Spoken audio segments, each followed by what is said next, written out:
Hello student, today's topic is Constitution of India Part 3 Fundamental Right।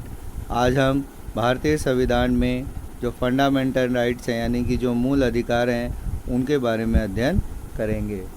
जब भारत का संविधान जो लागू हुआ था इन 1950 26 जैन 1950 में, तो उस समय जो इंडियन कॉन्स्टिट्यूशन के अकॉर्डिंग जो इंडियन सिटीजन थे उन्हें कुल 7 फंडामेंटल राइट्स प्रोवाइड कराए गए थे।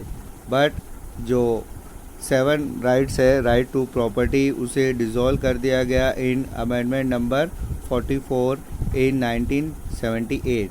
इन प्रेजेंट टाइम जो इंडियन जो सिटीजन है उन्हें ओनली 6 फंडामेंटल राइट्स प्रोवाइड किए गए हैं। So student, we learn about one by one of these rights. The 6 right of fundamental rights of Indian Constitution provide to the Indian citizen. First is right to equality.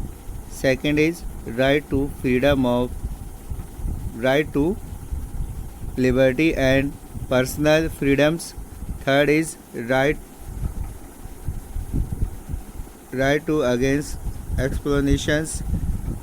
Fourth is right to freedom and religious. Sixth is cultural and educational right of minority groups.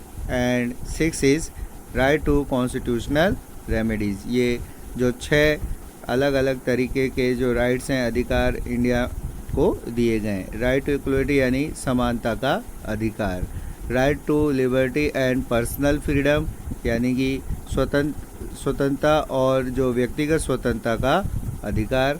उसके बाद में आता है right against explanation यानी शोषण के विरुद्ध अधिकार। उसके बाद right to freedom of religions यानी कि जो धार्मिक स्वतंत्रता का अधिकार। और 5वें नंबर पर आता है कल्चर एंड एजुकेशनल राइट्स यानी कि सांस्कृतिक और शैक्षणिक अधिकार ऑफ माइनॉरिटी ग्रुप्स यानी कि जो अल्पसंख्यक समुदाय है उसके सांस्कृतिक और एजुकेशनल यानी कि शैक्षणिक अधिकार। और लास्ट में आता है अपना राइट टू कॉन्स्टिट्यूशनल रेमेडीज़ यानी कि जो अपनी जो संवैधानिक उपचारों का अधिकार। तो ये 6 राइट्स हमें प्रोवाइड कराए गए हैं। First, right to equality. Right to equality में यानी कि जो समानता का अधिकार है उसके अंदर पहले नंबर पे आता है इक्वलिटी बिफोर लॉ यानी कि जो हमारा जो कानून है, कानून के समक्ष समानता यानी कानून के सामने सभी क्या होते हैं, समान होते हैं। ना कोई अमीर होता है ना कोई गरीब होता है। कानून यानी कि जो लॉ होते हैं उसके आगे सभी को समान माना जाता है। इक्वलिटी प्रोटेक्शन ऑफ लॉ यानी कि जो संरक्षण, कानून का जो संरक्षण है उसके सामने भी सभी बराबर होते हैं, सभी को एक समान रूप से कानून का संरक्षण प्राप्त होता है। Prohibitions on discrimination on group of religions यानी कि जो भेदभाव है किसी भी ग्रुप यानी कि किसी भी समुदाय के साथ किसी तरीके का कोई भेदभाव नहीं किया जाता है। धर्म के आधार पर किसी भी आधार पर हम किसी के साथ कोई भेदभाव नहीं करते हैं। Equal access to shop, bathing, gates, hotel, eats यानी कि सभी लोगों को किसी भी जगह पर जाने का भी पूर्ण समान रूप से अधिकार होता है, चाहे वो शॉप हो, बाथिंग, घाट्स हो, होटल्स हो, इन सभी में एक रूप में सभी को जाने का अधिकार होता है। Equality of opportunities in employment सभी को अवसर की समानता का अधिकार प्रदान होता है, रोजगार में अवसर की समानता का अधिकार दिया जाता है।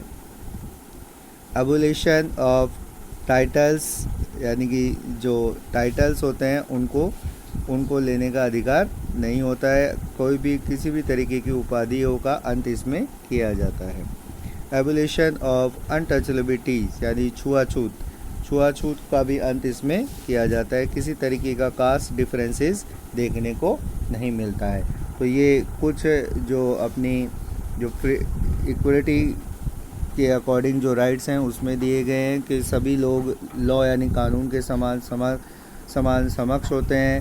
प्रोटेक्शन, जो लॉ का प्रोटेक्शन है सभी को दिया जाता है। साथ ही साथ किसी भी तरीके का कोई भेदभाव नहीं किया जाता है। कोई भी व्यक्ति किसी भी शॉप, बाथिंग यार्ड्स, होटल्स में समान रूप से जा सकता है। सभी को अपना एम्प्लॉयमेंट यानी रोज़गार प्राप्त करने की समानता होती है। टाइटल्स यानी कि जो उपाधियाँ होती है उसमें इसका अंत कर दिया जाता है और साथ ही साथ छुआछूत का भी इसमें अंत। Second right is right to liberty and personal freedom, यानी स्वतंत्रता का अधिकार और व्यक्तिगत स्वतंत्रता का अधिकार। इसके अंदर आता है स्पीच एंड एक्सप्रेशन, यानी कि विचार अभिव्यक्ति की स्वतंत्रता, मतलब आप अपनी कोई भी बात को बोल सकते हैं, अभिव्यक्त कर सकते हैं, इसकी आपको स्वतंत्रता दी जाती है। असेंबल पीसफुल, यानी शांतिपूर्ण सभा करने की स्वतंत्रता, आप शांतिपूर्ण रूप से सभा कर सकते हैं।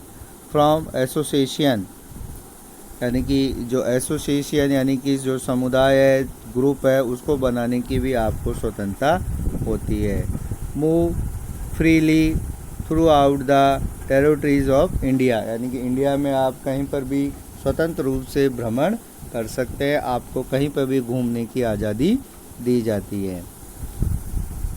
Residence in and settle in any part of India, practice any day professions और the carrying on any occupation, यानी कि आपको भारत में कहीं पर भी रहने की स्वतंत्रता दी जाती है। भारत के किसी भी पार्ट यानी किसी भी भाग में जाकर निवास कर सकते हैं। साथ ही साथ अपना ऑक्यूपेशन यानी अपना जो रोज़गार है, अपना जो प्रोफेशन है, उसे चुनने की भी आपको पूरी स्वतंत्रता दी जाती है।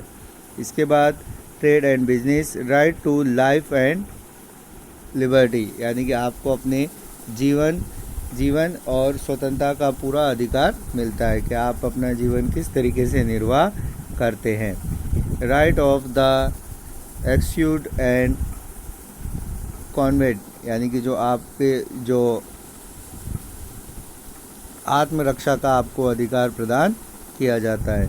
तो ये कुछ ऐसे जो राइट्स हैं, जो फ्रीडम यानी कि जो हमारे संविधान, हमारा जो कॉन्स्टिट्यूशन है, इंडियन कॉन्स्टिट्यूशन है, उसमें कुछ लिबर्टी राइट प्रोवाइड किए गए हैं। Speech and expressions, assemble peacefully, from association, move freely through out the territories of India, reside and settle in any part of India, practice any profession or to carry on any occupation, trade and business, right to life and liberty, and the right of the execute and conveyance। ये सभी rights जो हमारे constitution, Indian constitution में provide कराए गए हैं।